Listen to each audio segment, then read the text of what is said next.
নমস্কাৰ, সকলোকে স্বাগতম জনাইছোঁ।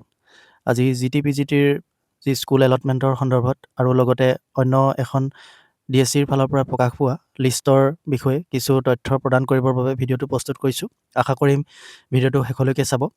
বৰ্তমান তাৰিখলৈকে স্কুল এলটমেণ্টৰ ক্ষেত্ৰত যিমানসমূহ ডিষ্ট্ৰিক্টে নটিফিকেশ্যন প্ৰদান কৰিব লাগিছিলে বা ফাইনেল স্কুল এল'কেশ্যনৰ যি পষ্টিং অৰ্ডাৰ, সেই অৰ্ডাৰ বিতৰণ কৰিব লাগিছিলে, সেই অনুসৰি জিলাসমূহে কৰা নাই। তথাপিতো প্ৰতিদিনে দুই এখনকৈহে জিলাই নটিচসমূহ প্ৰদান কৰি আছে আৰু আমি আশা কৰি আছোঁ যে আমাৰ নিজৰ জিলাখনেও প্ৰদান কৰক নটিচ, কিন্তু বহুতৰ ক্ষেত্ৰত সেয়া হৈ উঠাগৈ নাই আৰু একেবাৰে সন্ধিয়াৰ সময়ত কোনোবা এখন ডিষ্ট্ৰিক্টৰ এখন নটিচ আমি দেখা পাওঁ আৰু এইটো আমি ভবা নাছিলোঁ। এই সপ্তাহৰ ভিতৰতে প্ৰায় সংখ্যক ডিষ্ট্ৰিক্টৰে নটিচ প্ৰদান কৰিব বুলি আশা কৰি আছিলোঁ আৰু আমাৰ সকলোৱে নিজৰ নিজৰ ডিষ্ট্ৰিক্টসমূহৰ নটিচ পাম বুলি বা এপইণ্টমেণ্ট অৰ্ডাৰসমূহ পাম বুলি আশা কৰি আছে, কিন্তু দিনৰ পিছত দিন পাৰ হৈ গৈ আছে, কিন্তু এতিয়ালৈকে বহু সংখ্যক ডিষ্ট্ৰিক্টৰ কোনো খা খবৰেই নাই।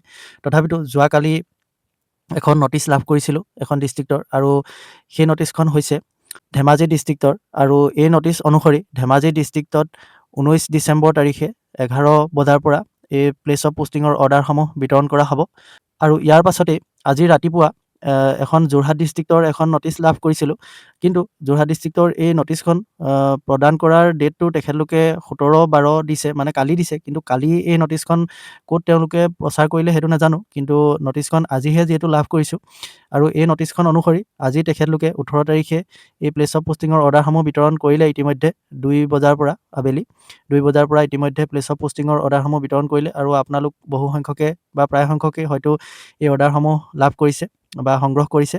আৰু ইয়াৰ পাছতেই অন্য এখন ডিষ্ট্ৰিক্টৰ নটিফিকেশ্যন লাভ কৰিছিলোঁ, যিখন আজি প্ৰকাশ পাইছে। সেইখন হৈছে বৰপেটা ডিষ্ট্ৰিক্টৰ, আৰু বৰপেটা ডিষ্ট্ৰিক্টৰ যিসমূহ প্লেচ অফ পোষ্টিঙৰ অৰ্ডাৰ সেইখিনি প্ৰদান কৰিব 19 ডিচেম্বৰ তাৰিখে দুপৰীয়া 12 বজাৰ পৰা প্ৰদান কৰিব, আৰু ইয়াৰ ভেনুটো হৈছে দক্ষিণ বৰপেটা বিদ্যা মন্দিৰ HS স্কুল বৰপেটা। গতিকে বৰপেটাৰ যিসকল প্ৰাৰ্থী আছে তেখেতলোকে 12 বজাৰ পৰা 19 ডিচেম্বৰ তাৰিখে এই নিৰ্দিষ্ট কৰি দিয়া লোকেশ্যনটোৰ পৰা বা ভেনুটোৰ পৰা আপোনালোকে নিজৰ নিজৰ প্লেচ অফ পোষ্টিঙৰ অৰ্ডাৰসমূহ সংগ্ৰহ কৰিব পাৰিব। আৰু বৰ্তমান সময়লৈকে লাভ কৰা প্লেচ অফ পোষ্টিঙৰ যি নটিফিকেশ্যন, সেই নটিফিকেশ্যন এইকেইখনেই লাভ কৰিছোঁ, আৰু যদি কিবা লাভ কৰোঁ তেনেহ'লে আপডেট দিবলৈ প্ৰয়াস কৰিম। আৰু অন্য কোনো ডিষ্ট্ৰিক্টৰ পৰা এতিয়ালৈকে কোনো ধৰণৰ আপডেট পোৱা নাই, অফিচিয়েলি হওক বা আনঅফিচিয়েলি হওক। চেষ্টা কৰি আছোঁ, বিভিন্ন ধৰণৰ খা খবৰ কৰিছোঁ বিভিন্ন কেণ্ডিডেটক বা অন্য কোনো ব্যক্তিৰ লগতো যেনেকৈ পাৰোঁ, কিন্তু কোনো ধৰণৰ তেনেকৈ একো খা খবৰ পোৱা নাই। আৰু IS অফিচসমূহত আপোনালোকে নিশ্চয় লক্ষ্য কৰিছে যে আপোনালোকে বিভিন্নজন যদি যায় তালৈ বিভিন্নজনক বিভিন্ন উত্তৰ দিয়ে, মানে তেখেতলোকে কোনো সঠিককৈ কোনো কথা নকয় আচলতে। নগাঁও ডিষ্ট্ৰিক্টৰ ক্ষেত্ৰতো তেনেকৈ শুনি আছোঁ, কিছু সংখ্যক কেণ্ডিডেটক কৈছে যে আমি কোনো আমাৰ হাতত এতিয়ালৈকে কোনো ধৰণৰ মানে নটিচ অহা নাই বা আমি কেতিয়া দিম কোনো ঠিকনা নাই, এনেকুৱা ধৰণৰ কিছুমান কথাও তেওঁলোকে কৈছে। আৰু ফোন মেছেজ এইবোৰতো কোনো ৰিপ্লাই নিদিয়ে। ফোন মই কৰি আছোঁ, প্ৰায় কালিও কৰিছোঁ এবাৰ, কলৰ কোনো ৰিচিভ নাই, তেওঁলোকে ফোন নুঠায়, আৰু মেছেজ দিলেও মেছেজটো চিন কৰে, কিন্তু কোনো ৰিপ্লাই নাই। আৰু বাকী সিমানেই। আৰু এটা কথা ৰিকুৱেষ্ট কৰোঁ, নগাঁৱৰ বিশেষকৈ, যিহেতু ময়ো নগাঁৱতে পৰিছোঁ, নগাঁৱৰ IS অফিচৰ আশে পাশে মানে ওচৰতে যদি কোনোবা আছে প্ৰাৰ্থী, তেনেহ'লে এবাৰ IS অফিচলৈ গৈ খবৰ লৈ আহিব পাৰে কি হৈছে কি কথা, আৰু কোনো সঠিককৈ একো ইনফৰ্মেশ্যন পোৱা নাই আচলতে। সেইকাৰণে আপোনালোকে যদি পাৰে এবাৰ লৈ আহিব। আৰু মোৰ যদি ঘৰৰ ওচৰতে হ'লহেঁতেন তেনেহ'লে মই গ'লোহেঁতেন নিশ্চয়, কিন্তু মোৰ যিহেতু আপোনালোকে গম পায় মোৰ হোম ডিষ্ট্ৰিক্ট হৈছে যোৰহাট, আৰু যোৰহাটৰ পৰা নগাঁৱলৈ যথেষ্ট দূৰ হয়, গতিকে সেইটো মোৰ পক্ষে সম্ভৱ নহয়। গতিকে আপোনালোক যদি কোনোবা ওচৰতে আছে তেনেহ'লে ইনফৰ্মেশ্যনটো লৈ পাৰিলে কমেণ্টত আপোনালোকে আপডেটটো দিব বুলি আশা কৰিলোঁ। আৰু ইয়াৰ পাছতে DSCৰ তৰফৰ পৰা এখন নটিচ প্ৰকাশ পাইছিলে আজি। সেই নটিচখন হৈছে যিখিনি কেণ্ডিডেট আছিলে কিপ্ট ইন এবেঞ্চত ৰাখিছিলে কিছুমান কেণ্ডিডেটক, আৰু তেনেকুৱা কিছু সংখ্যক কেণ্ডিডেটৰ এখন লিষ্ট ইতিমধ্যে আজি অলপ দিনৰ আগতে PWD কেণ্ডিডেটসকলৰ লগতে তেওঁলোকক প্ৰদান কৰিছিলে, কিন্তু আজি পুনৰ 20জন কেণ্ডিডেটৰ এখন লিষ্ট তেওঁলোকে প্ৰদান কৰিছে।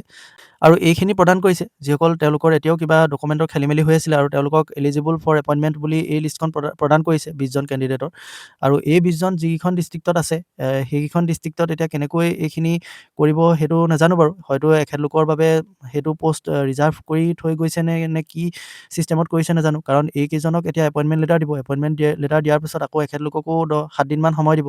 এই 7 দিনৰ ভিতৰত তেখেতলোকে জইন কৰিবগৈ, তাৰপাছতহে তেখেতলোকৰো আকৌ প্লেচ অফ পষ্টিঙৰ অৰ্ডাৰসমূহ ওলাব। গতিকে এখেতলোকৰ নিশ্চয় যিসমূহ প'ষ্ট আছে সেইখিনি তেওঁলোকে ৰাখি পেলাই বাকীখিনিক হয়তো দিছে। আৰু যদি এইটো হৈছে যে এই কিপটেইন এভেঞ্চত ৰখা যিসকল কেণ্ডিডেট যিবোৰ ডিষ্ট্ৰিক্টত এতিয়াও আছে, যিসকলে এইসকলৰ কাৰণে যদি তেওঁলোক ৰৈ আছে, এইসকলৰ একেবাৰে ফাইনেল এপইণ্টমেণ্ট পোৱাৰ পাছত এওঁলোকে ফাইনেলি যেতিয়া IAS অফিচত জইন কৰিব, তাৰ পাছতহে যদি দিম বুলি ভাবিছে কিছুমান ডিষ্ট্ৰিক্টত, যিবোৰ ডিষ্ট্ৰিক্টত এই এভেঞ্চত থকা ষ্টুডেণ্টখিনি আছে, তেনেকুৱা হ'বলৈ হ'লে কিন্তু সেইসমূহ ডিষ্ট্ৰিক্টত এতিয়াও আৰু 10 দিনমান সময় কিন্তু লাগি যাব।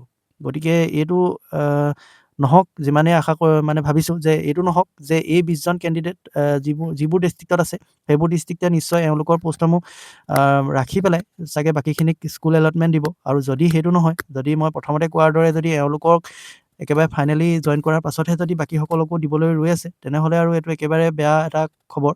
আৰু এইটো হ'বলৈ হ'লে সেইকেইখন ডিষ্ট্ৰিক্টতো আৰু একেবাৰে জানুৱাৰীতহে জইনিং হ'বগৈ। গতিকে ক'ব নোৱাৰি এইবোৰ কি ছিষ্টেমত কৰিছে। আৰু গতিকে সেয়াই আৰু আজি এই লিষ্টখন পাই অকণমান মনটো বেয়াও লাগিছে আচলতে, অন্য নহয়। এতিয়া যদি কেনেবাকৈ নিজৰ ডিষ্ট্ৰিক্টত এইসকলক কাৰণে ৰখাই থৈ দিছে, তেনেহ'লেতো আৰু বহুত দিন লাগিব। তাকেই আৰু কি ক'ব। আৰু আপোনালোকৰো যদি কিবা ইনফৰমেশ্যন আছে, আপডেট আছে এইসকলক লৈ পেলাই, কেনেকৈ মানে কি কৰিছে স্কুল এলটমেণ্টৰ লিষ্টসমূহ উইদাউট এইখিনি কেণ্ডিডেটক লৈ এওঁলোকৰ সেইখিনি হোল্ড কৰি পেলাই, সেই যিমানটা প'ষ্ট এতিয়াও আছে সেই প'ষ্টসমূহ হোল্ড কৰি পেলাই এখেতলোকক বাকীসকলক দিছে নে কি, সেইটো এতিয়াও জানিব পৰা হোৱা নাই।